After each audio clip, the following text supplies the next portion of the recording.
Ma'am అయితే కోర్టుల చుట్టూ తిరగలేని వాళ్ళు, పోలీస్ స్టేషన్ల చుట్టూ తిరగలేని వాళ్ళు, భయపడే వాళ్ళు మీ దగ్గరికి రావడానికి ఎలాంటి ఇది ఉంది ఒకసారి ఎక్స్ప్లెయిన్ చేస్తారు? సో యాక్చువల్గా ఈ చట్టం ఏదైతే ఉందో ఎక్కడికి తిప్పదు. ఓకే, బాగా గుర్తుపెట్టుకోవాలి మనందరం కూడా. మనకి హెల్ప్ లైన్ నెంబర్ కాల్ ద్వారా మనకి ప్రతి ఒక్కటి సత్వర న్యాయం అనేది జరుగుతుంది. 1098 కాల్ చేయాలి, కంప్లైంట్ ఇవ్వాలి, మన పోలీస్ హెల్ప్ లైన్స్కి కాల్ చేయాలి, భరోసా హెల్ప్ లైన్స్ ఉంటాయి వాటికి కాల్ చేయాలి. సో దీని తర్వాత కూడా మనకి కంప్లైంట్ తీసుకోవడంలో ఇబ్బంది పడిందంటే పైన ఇమ్మీడియట్గా డిస్ట్రిక్ట్ లెవెల్కి వెళ్తుంది. 1098 కాల్ అంటే జిల్లాలో ఉన్న డిస్ట్రిక్ట్ చైల్డ్ ప్రొటెక్షన్ యూనిట్ దగ్గర వెళ్తుంది కాల్. సో కాబట్టి అది ఆ కాల్ కూడా రెగ్యులర్గా మానిటర్ అవుతుంది. స్టేట్ నుంచి రెగ్యులర్గా కాల్ని మానిటర్ చేస్తారు కాబట్టి కంపల్సరీగా తీసుకోవడం జరుగుతుంది. ఇంకొకటి పోలీస్ స్టేషన్కి వెళ్ళిన తర్వాత కూడా వాళ్ళు తీసుకోలేదు అంటే అది కూడా అఫెన్సే మళ్ళీ.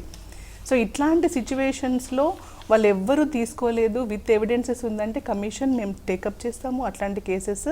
అండ్ ఇమ్మీడియట్గా మేము కన్సర్న్ ఆఫీసర్స్కి డైరెక్ట్ చేస్తాము. సుమోటోగా కూడా మేము కేసెస్ని తీసుకున్న సందర్భాలు కూడా చాలా ఉన్నాయి. మనకి ఇప్పుడు భరోసా ఉన్నారు. ఇప్పటి వరకు చూసిన దానిలో ఎప్పుడు కూడా కేసు టేకప్ చేయలేదు అనేది ఎక్కడా ఉండదు, కానీ వాళ్ళు వచ్చి కంప్లైంట్ ఇవ్వలేదే అనేది పెద్ద సమస్యగా మనకి గ్రౌండ్లో కనబడుతుంది. పిల్లలు చెప్పకపోవడము, పేరెంట్స్ చెప్పకపోవడం, కమ్యూనిటీ వద్దు అని నిరుత్సాహపరచడం ఇవన్నీ ఉంటాయి తప్ప వాళ్ళు వచ్చిన తర్వాత కంపల్సరీగా టేకప్ చేస్తారు కేసు. టేకప్ చేసిన కేసు కూడా ఇందాక చెప్పినట్టు టైం బౌండ్ ఇన్వెస్టిగేషన్ అనేది అది మ్యాండేటరీ, పీరియాడికల్ రివ్యూస్ అనేది జరుగుతూ ఉంటాయి దాంట్లో.